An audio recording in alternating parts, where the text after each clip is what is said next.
Fíjate, si tú llegas a un hospital, ¿no?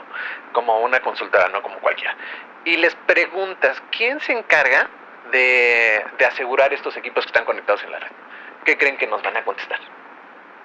¿TI? ¿Asegurarlos cómo? ¿Les ponemos candado? Porque aquí cerramos todos los días con llave, ¿no? Pero realmente, de la parte de seguridad cibernética, hoy no hay un encargado para los equipos médicos, ¿no? Para la parte de TI se encarga. Para las PCs que están conectadas en el dominio de TI, ellos se encargan de mantenerlas actualizadas, que el sistema operativo tenga soporte, que tengan sus Que parches de funcione. seguridad, que tengan un anti-malware, un EDR. Son seguras. Pero todo lo demás, ¿qué? Está en terreno de nadie. Radio Secure, la frecuencia del hacking.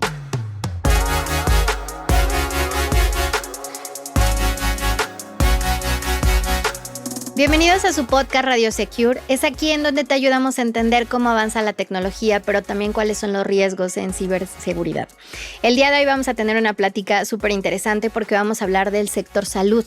Y para eso tenemos un invitado de honor que nos va a ayudar a entender cómo funciona el sector salud, hablando de tecnología, los riesgos, los ataques, pero también, pues obviamente, explicarnos cuáles son las mejores prácticas que podemos llevar a cabo en este sector. Y pues bueno, te invito a que nos sigas en todas nuestras redes sociales, escríbenos si tienes algún comentario, la verdad es que estamos muy fascinados de poder leerte. Y pues bueno, bienvenidos a su podcast. Tenemos nuestro invitado de honor, Rubén Alegría, ¿cómo estás? Bien, muchas gracias. Gracias por invitarme. por estar aquí. No, gracias por invitarme. Rubén Alegría y bueno, como siempre también nuestro especialista en seguridad, Sergio Vargas, bienvenido.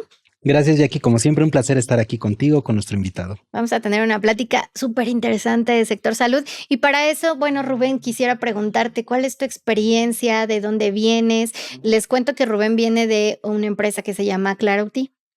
Correcto. Y pues bueno, vamos a entender toda esta parte del sector salud que creo que es en tendencia. Pero dime, Rubén, ¿de dónde vienes? ¿Quién es Rubén? Pues, ¿quién es Rubén? Esa siempre es la pregunta, ¿no? Yo soy ingeniero mecánico electricista con especialización en electrónica. Ok. Me he dedicado gran parte de mi carrera a atender la industria. Entonces, empecé para una compañía que hace equipo de control.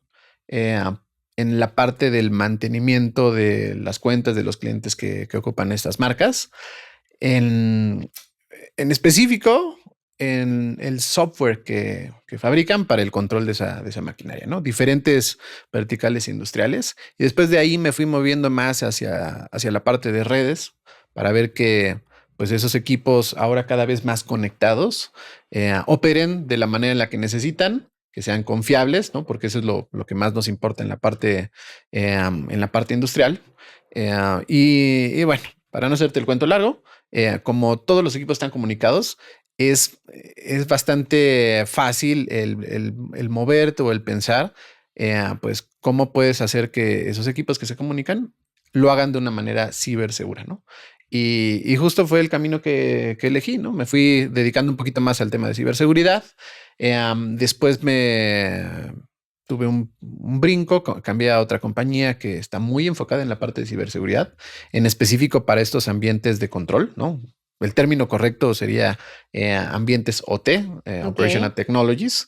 Y bueno, después de un rato llegué aquí a Clarity, que es justo una empresa que es un nicho, es asegurar estos ambientes, no solo OTs, ¿no? Sino ambientes ciberfísicos. Es decir, todos esos componentes electrónicos que de alguna manera interactúan con nuestro mundo, ¿no? Ya sea que lo leen o lo pueden también modificar. Y justo ahí están involucrados los hospitales, ¿no? Porque justo en los hospitales hay equipos ciberfísicos y hay equipos OT también, hay equipos IoT. Los hospitales son complejos. Hay muchos tipos de dispositivos que forman parte de esas infraestructuras y cuyo objeto es que nosotros tengamos una atención de calidad. De acuerdo. Empezaste a hablar de tecnología. Yo recuerdo que hace algunos años el sector salud pues padecía un poco de esto para poder ayudar en sus procesos, ¿no? E incluso los resultados, procesos, era como muy manual todo. ¿Cómo consideras el avance de la tecnología en el sector salud? Hablemos laboratorios, hablemos hospitales. ¿Cómo has visto tú este avance tecnológico? Yo creo que el avance tecnológico es muy perceptible, ¿no? En toda nuestra vida. O sea, yo creo que, yo les decía, pareciera, y creo es mi perspectiva, que tengo menos años de los que realmente tengo, ¿no? Pues yo tengo 39 años. Te ves muy joven. Gracias. Nos vemos muy jóvenes. Nos vemos. Claro. Aquí todos. Entonces yo les decía, o sea, sí es para mí muy perceptible cómo ha cambiado en específico el sector de la salud y obviamente toda nuestra vida, ¿no? O sea, el hecho de tener, por ejemplo, un smartphone con nosotros todo el tiempo y poder hacer consultas, responder correos, es algo que hace unos años era muy complejo, ¿no? Muy complicado. Y seguramente mis papás y mis abuelos pues tienen igual ese sentimiento de vivir en un mundo completamente diferente al que a ellos les tocó. Claro. En específico para la salud, yo por ahí tuve de pequeño varios accidentes, ¿no? Entonces tuve unas cuantas fracturas, 3 fracturas me parece. Tengo una escoliosis, entonces he sido recurrente, no voy a decir cliente frecuente, pero he tenido que ir en diversas ocasiones de la vida a hacerme algún análisis, ¿no? Y creo que todos, bueno, al menos los que son contemporáneos de mi edad, nos acordamos que cuando nos íbamos a hacer estos estudios, era muy común, ¿no? Que si te hacían unos rayos X, una placa, pues te entregaran la placa en un foldercito, ¿no? Que te la llevaras físicamente. Sí. Y lo mismo pasaba también, ¿no? Porque justo, por ejemplo, ¿no? O sea, yo trabajé mucho tiempo para la industria. O sea, habían algunas ocasiones en donde para entrar a una planta, uno de los prerequisitos era hacerte algunos estudios, ¿no? De antidoping, análisis clínicos, lo que sea. Te los entregaban impresos, ¿no? O sea, era como que voy al laboratorio que tú quieras, la clínica, hospital que tú quieras, y te daban ahí tus hojitas con los resultados, ¿no? Y regresa por ellos, ¿no? O sea, Exacto, porque no era ¿no? en el Claro. momento. Sí, no es inmediato, exactamente también, ¿no? Entonces también el tiempo ha mejorado muchísimo. Entonces ahora lo que vemos es que cuando te vas a hacer alguna placa, ¿no? O tomografía, un ultrasonido, una química sanguínea, un análisis de orina, lo que necesites, rara vez te llega impreso, ¿no? O sea, te mandan a lo mejor a su portal y en su portal descargas el estudio, te llega por correo, te llega de alguna manera digital. Y como tú bien dijiste, ¿no? Te llega más rápido. Entonces, yo creo que ha cambiado mucho, ¿no? Ahorita estamos hablando de laboratorios, ¿no? De análisis clínicos, claro. ¿no? Pero esto mismo lo podemos trasladar a los equipos que hay dentro de un hospital que pueden estar en camillas, por ejemplo, para monitorear a los pacientes. Okay. Y después, si quieren, podemos hablar un poquito más de qué equipos hay, ¿no? Para esos fines. Equipos que están dentro de un quirófano, ¿no? Entonces ahora hay unas cosas bien interesantes, ¿no? En donde puede haber un doctor con una súper especialidad, pues el único doctor en el mundo que hace cierta cirugía y la puede hacer ahora de manera remota, ¿no? Por telepresencia. Entonces, hay cosas bien interesantes. Yo creo que ha cambiado mucho el sector de la salud, cómo ha cambiado toda nuestra vida, ¿no? O sea, vivimos en un mundo cada vez más digital. Y evidentemente toda esta transformación digital sí hace mucho más cómoda la vida de los seres humanos, la hace mucho más segura en cuestiones de salud, pero también evidentemente abre el riesgo. Abre esta superficie de ataque, pues para que los actores maliciosos puedan por ahí hacer sus cosas, ¿no? Ya mencionaba ahorita un ejemplo, ¿no? El ejemplo de que ya vas a hacerte un rayos X, te piden tu teléfono y te lo mandan hasta por mensaje de texto. A mí me ha pasado, ¿no? Te mandan un mensaje de texto, me dicen, en unos 20 minutos te va a llegar el mensaje de texto con la liga para descargar tu análisis clínico. Imaginemos que un actor malicioso, o sea, imaginemos, ¿no? O sea, no pasa, pero imaginemos que un actor malicioso obtiene esa base de datos, esos números de teléfono y te manda un phishing. Te manda un mensaje donde te dice, no pasó. Haz un pago para sacarlo, o quieres, me imagino, quieres imprimirlo, quieres que te llegue impreso tu estudio, métete a este portal y paga a este link y mete a este link malicioso. Entonces, evidentemente. Sería como un spear phishing, ¿no? Un spear phishing.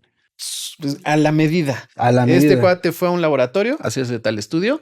Voy a simular ser ese laboratorio con el resultado. Dale exactamente. Claro. Sí, o sea, bueno, eso hablando. Digo, no es que no sea importante, pero es como lo más light que pudiéramos hablar el día de hoy.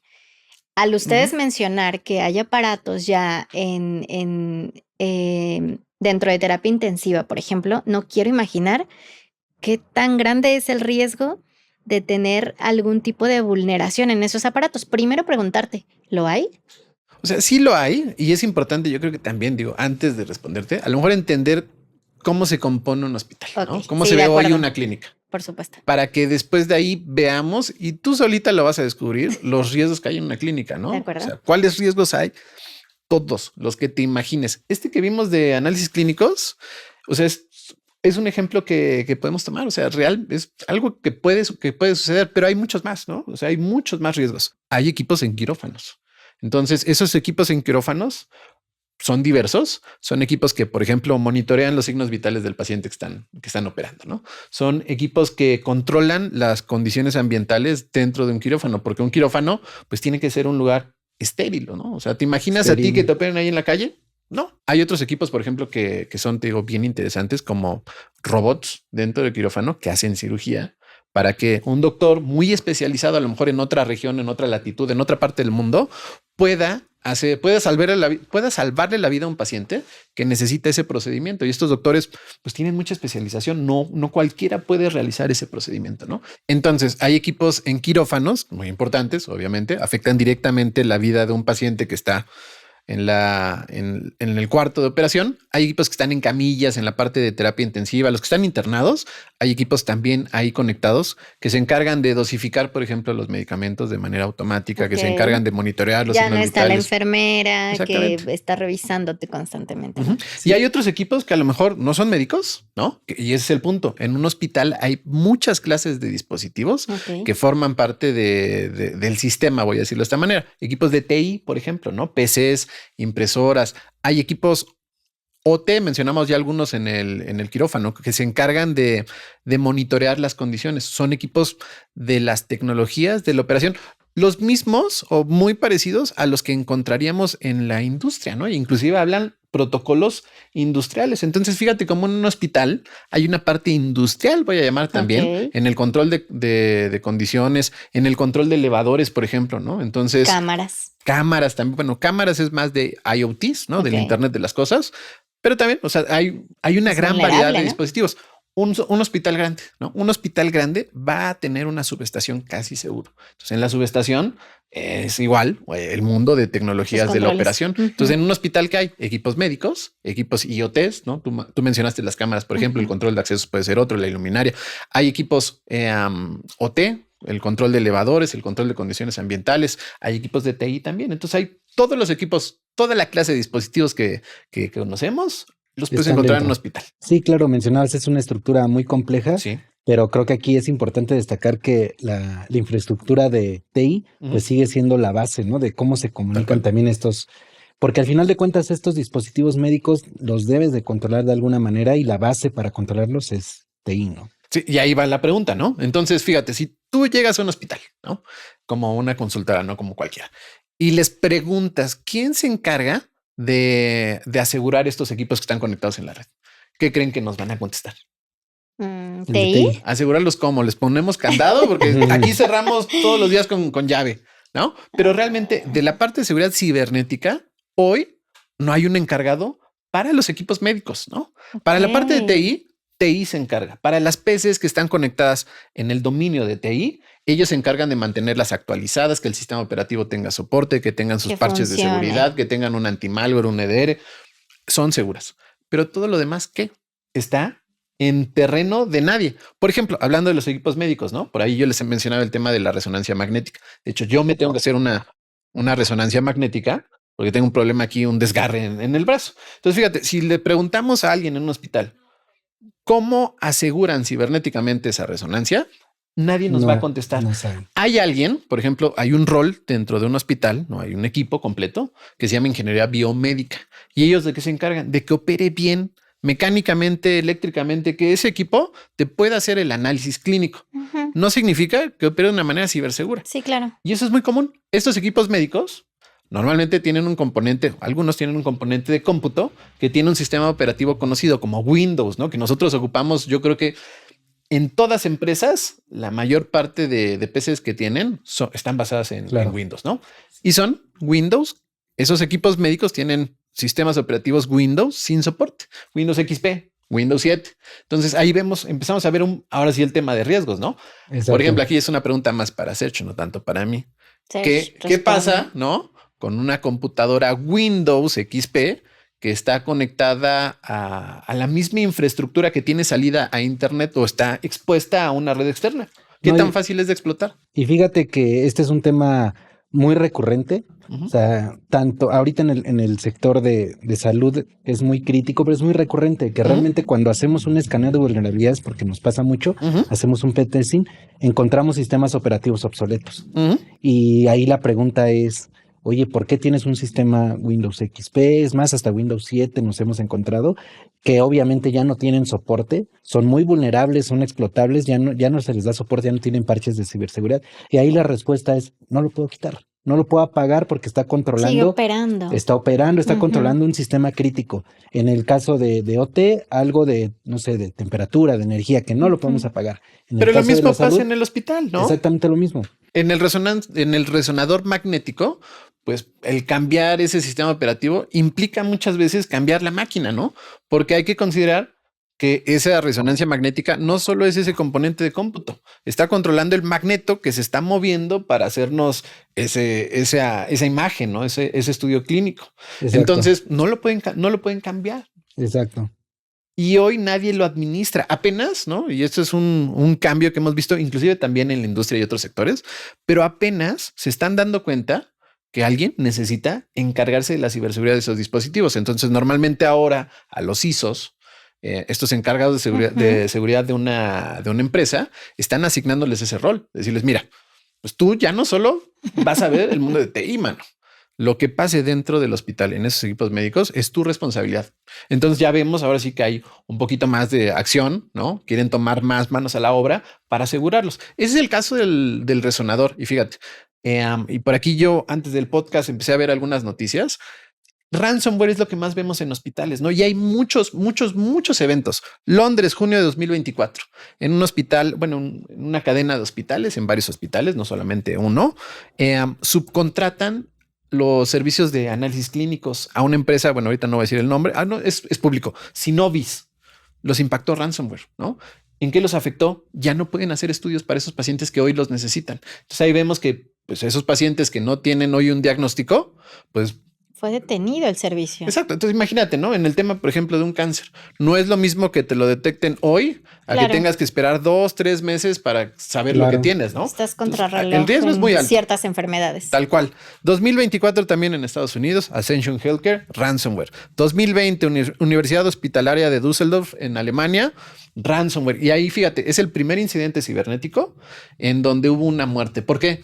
Porque no pudo entrar una paciente a cirugía, venía en estado crítico, la tuvieron que mandar a otro hospital, se tardó 1 hora en el trayecto y cuando llegó ya fue demasiado Claro. tarde. O sea, no pudieron. El tiempo Entonces, es el importante. Tiempo. Y es que ahí el tema, no sé si fue ese caso de Alemania, pero como se cifraron los servidores, como se entró Ujú. ransomware y no tenían acceso a la información, Ujú. no pudieron entrar a su historial médico y no pudieron diagnosticarle, como dices. Entonces ahí ya hubo una vida. De hecho, no sé si es el mismo caso, pero hubo un caso en Alemania donde el grupo de ransomware decidió dar la llave. O sea, fue como que, oye, ya te estás pasando, hubo ahí un tema. No, bueno, gracias. Y lo regresaron, ¿no? Porque ya están en riesgo las vidas de las personas. Y de aquí regreso un poquito a lo que comentabas, ¿no? Del tema de los sistemas operativos obsoletos que nos encontramos. Evidentemente estos son riesgos. Ujú. Nosotros normalmente cuando pasa esto que no lo puedes cambiar porque es un sistema crítico, pues nosotros ponemos controles complementarios, que es prácticamente a lo mejor lo vas a dejar operando, pero ponle un muro alrededor. O sea, trata de ponerle más controles, más Ujú. cosas para que pues no traten de llegar a ese sistema que está vulnerable. Esto también me hace hacer el comentario y te pregunto, ¿no? En este caso, o sea, entonces la puerta de entrada todavía es TI, o sea, hacia un dispositivo médico. Lo que pasa es que en el caso de hospitales, te digo que los equipos médicos comparten la misma infraestructura de TI. Entonces, sí, es la misma puerta de entrada, ¿no? Y también, fíjate, lo idóneo que sería que si no pueden cambiar estos dispositivos, apliquen un control complementario, apliquen microsegmentación. Claro. ¿No? Es complejo. Es complejo porque no solamente, y ahorita hablamos del caso más fácil, ¿no? Sistemas operativos conocidos. Pero hay otros, por ejemplo, que son sistemas operativos propietarios. En muchos casos, las bombas de infusión, equipos más pequeños, pues tienen por ahí un sistema Linux que no hay mucha documentación y que se comunica por red hacia los diferentes sistemas que se encargan de monitorearlos, operarlos y demás. Entonces, pues son igualmente vulnerables, ¿no? Y son igualmente críticos para el cuidado de la salud. Imagínate que en una bomba, justamente en una bomba de infusión, que no sé si la ubiquemos todos, pero cuando vamos a un hospital, a lo mejor lo que sí ubicamos son las bolsitas estas de suero que cuelgan y que gotean y que con una intravenosa nos dosifican el medicamento. Sí, sí, sí. Bueno, en hospitales un poquito ya más modernos, ese sistema es automático. Entonces ya nada más llegan, lo conectan, ponen la intravenosa y en el aparato médico, pues seleccionan qué medicamento, cuánto tiempo, cuánto va a pasar a dosificar y pum, se conecta. Automático. Esos equipos se conectan en red, ¿no? A una red inalámbrica y bla, bla, bla. Imagínate que se vulneren y en lugar de dosificarte 1 miligramo de morfina, te dosifican 10, ¿no? O sea, son equipos, y es lo que te decía, ¿no? O sea, nos enfocamos en los conocidos, pero los que no son conocidos son igual de vulnerables. Entonces, sí hay algunas buenas prácticas que considerar, ¿no? El tema de conocer primero qué tienes conectado, visibilidad es súper importante. Claro. El tema de entender con quién se comunica y cómo se comunica es también súper importante y complejo, ¿no? Porque fíjate que, y a lo mejor tú vas a entender muy bien esta parte. En TI, ¿no? Protocolos de comunicación hay contados. HTTP, HTTPS, SSH, hay varios, ¿no? Pero son contados. En OT, por ejemplo, son muchos más, ¿no? Nosotros tenemos una librería de 400 protocolos OT. En equipos médicos pasa algo muy similar. Hablan diferentes lenguajes, muchos más de los que se conocen del lado de TI. Entonces, por ejemplo, esta resonancia magnética, para pasar ese estudio por red hacia un servidor que lo va a centralizar para que después le llegue a un paciente, pues hablan un protocolo de comunicación dedicado, ¿no? En ese caso es DICOM, por ejemplo, ¿no? Entonces, es muy complejo que alguien de TI, ¿no? Que no tiene experiencia en la parte de hospitales, pues lo pongamos a definir la estrategia de segmentación. A ver, chécate, claro, el tráfico que hay ahí, ponemos una captura y dime que está bien y que no va a entender nada, porque muchos protocolos de comunicación médicos son muy específicos, ¿no? Muchos son propietarios. Entonces, propietarios de la marca, del dispositivo. Exactamente, ¿no? Alaris, por ejemplo, es uno de los fabricantes, Philips, GE, ocupan diferentes protocolos. Entonces, alguien de TI no va a entender tan fácilmente esa parte. Necesita pues tener ahí una capacitación para poderlo enfrentar. Claro. Entonces, hay muchos riesgos en un hospital. Imagino los escenarios tan graves que pudieran haber. Hablaron de pérdida de información, ¿no? Al principio. Sí, ese pues es un riesgo. Está bueno. Hablaron de tener pues algún aparato, incluso hablábamos a lo mejor el de tener en los tiempos, sobre todo que es importante en la salud, el de tener el elevador, ¿no? O sea, son cosas que la salud, el tiempo, la información, las vidas, la pérdida de vidas, creo que son los riesgos más profundos que puede haber en cuanto llegue a tener una vulneración en un hospital. Me gustó porque lo resumiste, ¿no? A lo mejor yo le di más vueltas, pero me gustó cómo lo resumiste. Pérdida de vidas, por ejemplo, ¿no? Sí. Si en un hospital algo tan sencillo como el elevador no funciona, a lo mejor no pueden transportar a un paciente crítico en su camilla al quirófano, porque el quirófano está en un 3er, 4º, 10º piso, ¿no? Pérdida de vidas es uno de ellos. Pérdida de la información también. Fíjate, no lo mencionamos, pero dentro de un hospital, ¿no? Hay información que le llaman ellos PHI, Personal Health Information. Entonces es nuestro, el tuyo y el mío es nuestro historial clínico digitalizado, ¿no? Hay información ahí de José Alegría, de Rubén Alegría, de todos nosotros, que es sensible, ¿no? Imagínate que, y voy a tocar madera, no hay madera, voy a tocar, imagínate que tengo una enfermedad y que me quedo sin trabajo, ¿no? Cuando yo vaya a mis entrevistas, si estos entrevistadores tienen disponible una base de datos que robaron, bueno, no robaron, pero que está pública. Exactamente, ¿no? Que alguien publicó y está mi información ahí. a lo mejor van a enterarse que tengo una condición preexistente y por eso no me van a contratar. Entonces yo puedo sufrir discriminación en ese caso, ¿no? Y hay leyes que nos protegen y demás, pero es un riesgo latente. Pero pasa. Es un riesgo latente. Entonces, en Estados Unidos, en la Unión Europea, en países a lo mejor un poquito más avanzados en ese rubro, el PHI, la información de los pacientes, es muy regulada, ¿no? En México nos falta todavía justamente regulaciones, pero sí hemos visto que hay otros países, como por ejemplo ahora Chile, acaba de pasar una ley marco de ciberseguridad en donde están incluyendo los servicios críticos. Hospitales están dentro, bueno, el sector salud está dentro de esos servicios críticos y esperemos que esto se pueda ir replicando a las demás geografías, ¿no? Claro. Que pueda venirse en algún momento para México y para otros países de Centroamérica, ¿no? Pero bueno, es un proceso. El riesgo de pérdida de la información es eso. También yo creo que es súper importante. Me gustó que lo mencionaras. Sí, yo creo que todo esto que ya entendimos, cómo funciona un hospital, toda la tecnología que hay dentro de ella, pues también entender cuáles son los riesgos y cuál puede ser algo muy devastador, que en mi caso podría pensar que es la pérdida de vidas. Claro. Por supuesto.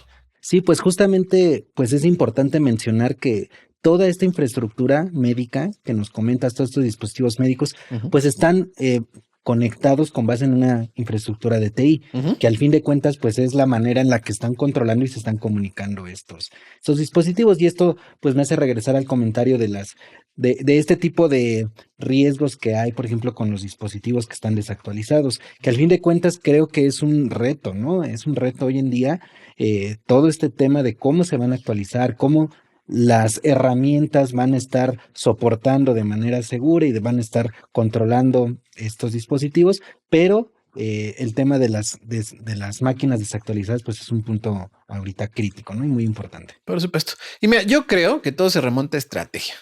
Es decir, fíjate, si nosotros como comunidad queremos los beneficios de la digitalización, de la transformación digital. Es decir, por ejemplo, en el cuidado de la salud, que nos hagan los estudios más rápido, ¿no? Para que nos hagan los estudios más rápido necesitamos sistemas de TI, ¿no?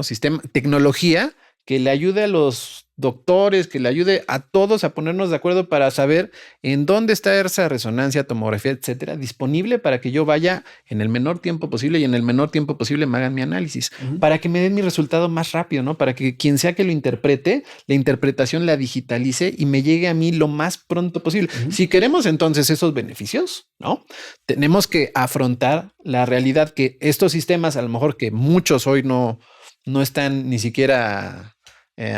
no son sistemas tan modernos, pues tenemos que afrontar que los vamos a tener que modernizar, ¿no? Y cuando los estamos modernizando, afrontar tú mencionaste, riesgos.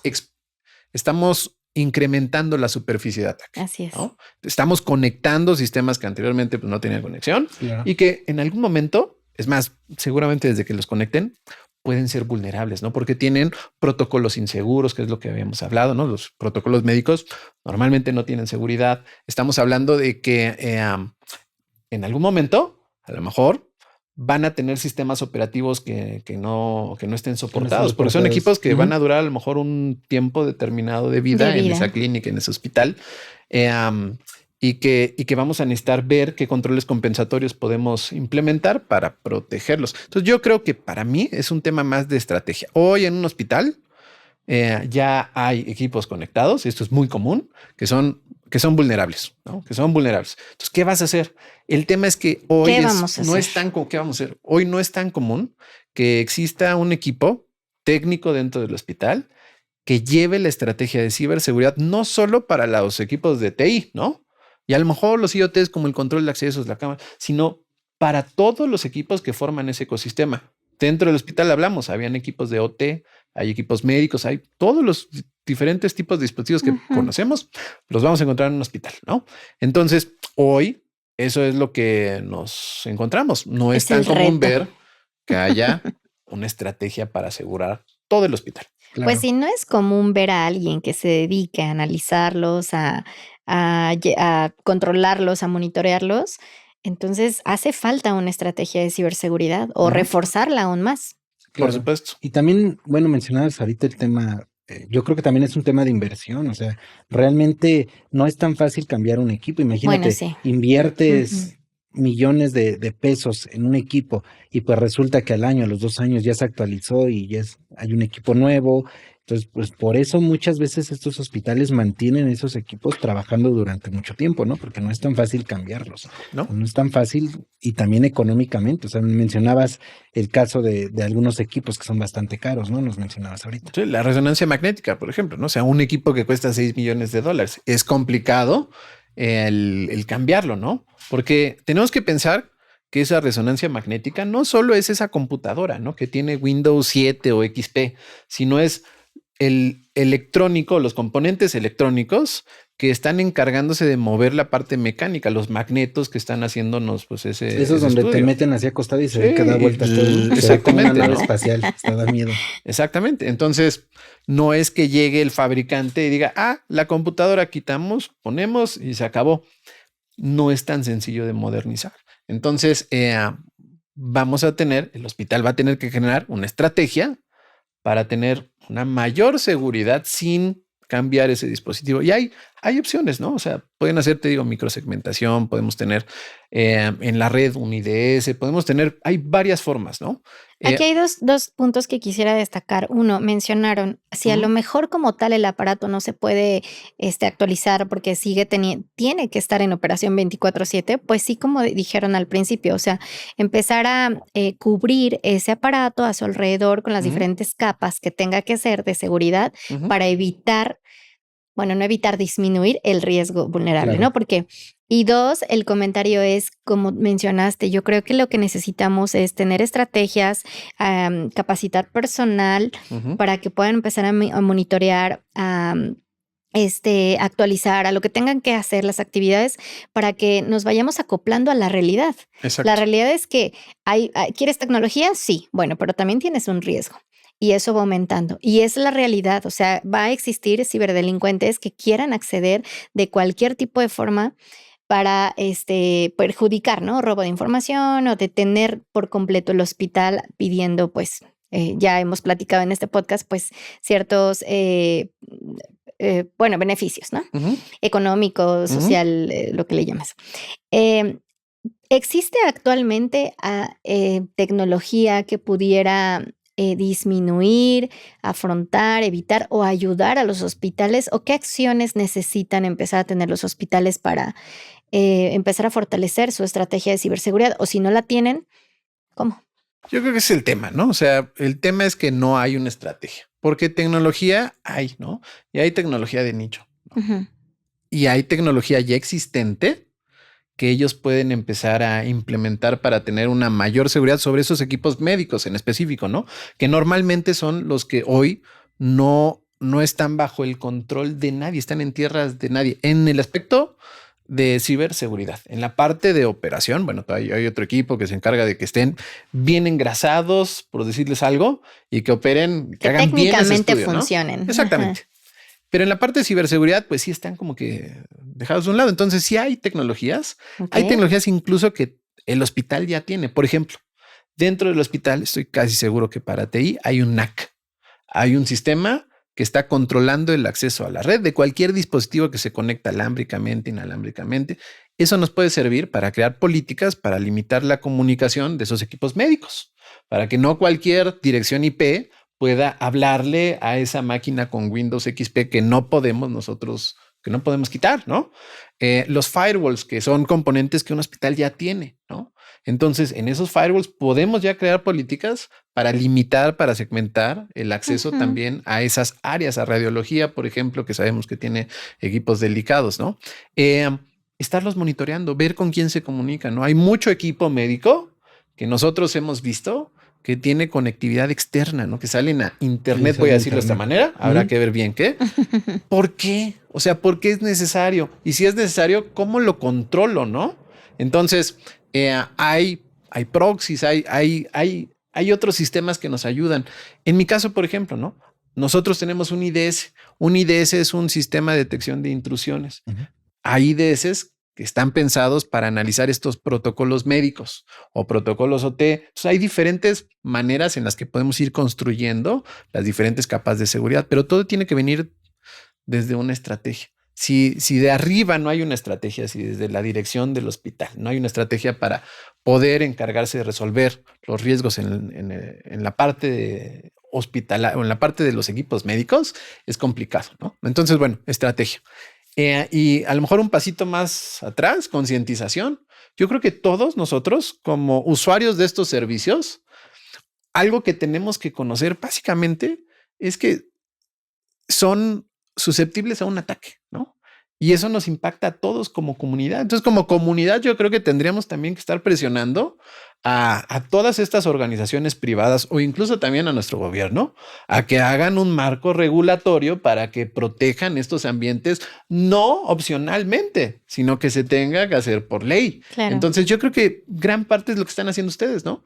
El poder crear estas sesiones públicas para hacerle notar al público, justamente, a gente común, ¿no? De a pie, que no está dedicada a la tecnología, ni es su función ni obligación estar dedicados a la tecnología, pero sí hacerlos conscientes de que cuando van a hacerse un estudio clínico o Dios no lo quiera, pero entran a un hospital, a un procedimiento de emergencia, hay un riesgo, no por la enfermedad que pueden llegar a tener o por la situación médica, sino por los sistemas que el hospital va a ocupar para hacerles el procedimiento, para hacerles el estudio y que pueden ser prevenibles, que eso es el punto más importante. Claro. Estás en el medio perfecto para poder anunciarlo, el podcast. Yo creo que también es un llamado a los hospitales a que si todavía no están tan conscientes de esta situación o que necesitan apoyo, consultoría, digo, muchas más situaciones o acciones que tengan que hacer, yo creo que siempre es posible. Y es mejorable todo lo que actualmente pueden estar teniendo. Yo creo que la salud y las vidas de las personas es lo más importante que quiero yo destacar en mi perspectiva en este podcast. Exactamente. Sí, de hecho, lo mencionaste muy bien. O sea, yo creo que sí es un llamado a... Yo no creo que no tengan nada. O sea, debe de haber ya estrategias, debe de haber cosas, a lo mejor no tan maduras, pero sí que ser conscientes de que esta tecnología, este cambio tecnológico nos está rebasando. ¿A qué me refiero? La tecnología avanza muy rápido y a lo mejor estás adquiriendo nueva tecnología que no te da tiempo de adquirirla y de hacerlo de manera segura. O sea, ese es el problema. O sea, muchas veces empiezan a comprar cosas y todo, pero no se ponen a pensar en que deben de hacerlo de manera segura. Y de hecho lo comentaste ahorita, Yaquillas. ¿Quieren tecnología? Sí, queremos tecnología, queremos avanzar, pero ya debemos de pensar que debemos de hacerlo también de manera segura. Totalmente. Ay, tenemos mucho por hablar todavía, Claro, pero creo que es algo muy interesante. La verdad es un sector que en Intelligent, sobre todo en Radio Secure, no habíamos tocado, pero sumamente importante por las vidas. Todo lo que conlleva tener una vulnerabilidad de un ciberdelincuente que quiera atacar un hospital, todo lo que puede perderse. Sí, y yo creo que es un gran foro, porque fíjate, yo te hablaba, el tema de la concientización. Yo creo que la labor que están haciendo de que llegue a cualquier individuo es vital, ¿no? Porque necesitamos como comunidad pedir estos cambios, ¿no? Queremos tener estos beneficios, yo creo que todos, ¿no? Queremos que cuando vayamos a un hospital, en la farmacia esté el medicamento que necesitamos. Hay sistemas para manejar ese inventario, ¿no? Hay sistemas para ver cómo se administra la farmacia. Hay beneficios para todos. Entonces, sí, si nosotros como comunidad nos unimos, ¿no? Creo que el cambio va a suceder. El llamado para que haya estos marcos regulatorios, por favor. Exacto. Marcos regulatorios. Marcos regulatorios. Exactamente. Rubén, pues muchas gracias. Creo que ya estamos al final de nuestro podcast y no quisiera despedirme e irnos antes de a lo mejor algún consejo que quieras darle, ya sea a los hospitales, a quien tú quieras, algo que con lo que quieras cerrar en todo lo que hemos platicado. Acérquense. O sea, si no tienen el equipo interno con el expertise, no es malo preguntar, ¿no? Acérquense a una consultora que los pueda orientar. Claro. Entonces, yo creo que es más una retroinspectiva, Sí. que vean realmente en dónde están parados. Y yo entiendo, hay algunos que ya van caminando en esa madurez, Ujú. pero seguramente van a haber muchos otros que hoy no lo estén considerando. Entonces creo yo que, como tú decías, ¿no? Están impactando algo fundamental, que es el cuidado de una comunidad. O sea, porque tenemos que vernos como eso, ¿no? Es el cuidado de una comunidad. En nuestro caso, Ciudad de México, pero lo mismo en otras regiones de nuestro país. Entonces, tienen algo muy preciado en las manos. Claro. Y yo creo que un componente que ahorita es un gran momento para ponerse a pensar, ¿cómo vamos a prepararnos para tener este hospital del futuro, ¿no? Este hospital conectado. Es el momento correcto. Yo creo que ahorita hay muchos hospitales que están en ese proceso de digitalización. Es el mejor momento para empezar a planearlo. Si no, ellos no tienen el expertise, acérquense a una consultora para que les pueda brindar estos consejos que hablamos muy por encimita, Claro. pero que les puedan hacer un buen plan de trabajo, Claro. ¿no? Una buena estrategia de ciberseguridad que complemente el programa que ya tienen, que se acople a su presupuesto, que pueda ayudarles a brindar una atención de calidad, ¿no? Una atención de calidad y segura. Y segura, justo era Exactamente. el cierre. Sergio, Sí, algo claro, para cerrar. creo que esta plática nos ayuda a entender el riesgo tan alto que hay en el tema del sector salud por el tema de las vidas. También nos ayuda a entender cómo opera un poquito y es importante, ¿no? Porque ahora nos damos cuenta que pues realmente hay muchos componentes tecnológicos. La superficie de ataque es muy grande en cuanto se va modernizando este tema del sector salud. Tenemos una base de una infraestructura de TI que no la podemos dejar de lado. Debe de tener los mismos controles que tiene cualquier otra compañía. Debe de tener sus firewalls, sus controles de seguridad, su estrategia de ciberseguridad. Y pues básicamente crear esa conciencia, ¿no? Que no importa el sector, debemos de pensar siempre en ciberseguridad, pero en este caso, sector salud, donde hay vidas de por medio, pues es muy importante que pues la verdad esa estrategia la maduren lo más pronto posible y no dejen de lado el tema de ciberseguridad. Yo quiero cerrar con que no está mal la tecnología, ¿no? Aprovechémosla justo para la facilidad de las personas, mejorar procesos, mejorar tiempos, ¿no? La vida, hemos platicado que los tiempos son importantes en cuestión de tipos de enfermedades. Yo creo que hay que aprovechar lo que se viene, la tecnología, modernizarnos, adaptarnos a esto, pero también, pues, es como dices, tienen dudas, acérquense con los expertos en quien les pueda ayudar a crear una estrategia de ciberseguridad. No estamos exentos a que sigamos en los riesgos cibernéticos, pero sí el prepararnos para evitar o disminuir, más bien, es la mejor palabra que puedo decir, es disminuir esos riesgos o incluso prepararnos para cuando llegue el riesgo. Exacto. Entonces, pues bueno, hay mucho más que platicar. Te esperamos nuevamente que nos visites para seguir platicando. ¿Te vienes con el doctor, por favor? Sí, el sí, doctor, sí. el biomédico también. Y el biomédico. Por supuesto. No, gracias aquí por la invitación. Gracias, Rubén. Estuvo muy ¿En padre. dónde te pueden localizar? Tengo un perfil de LinkedIn. No soy la persona más activa, pero ya ese es mi propósito para este 2025. Entonces me encuentran como José, mi nombre completo, José Rubén Alegría López. Ahí van a ver que estoy como justamente consultor de ciberseguridad. Perfecto. Súper. Y pues bueno, muchas gracias a todos por escucharnos. Los invito a que sigan todas nuestras redes sociales. Cualquier duda, comentario, estamos muy contentos de poderles contestar. También en el perfil de nuestro invitado, cualquier duda referente a sector de salud está también disponible para que pueda contestar todas sus dudas. Y Sergio, muchas gracias. Gracias, Jackie. Gracias también Gracias, a nuestro Rubén. invitado. No, Gracias, ustedes, Rubén. a la orden. Mi nombre es Yasmín Liñán y nos vemos en la próxima. Bye.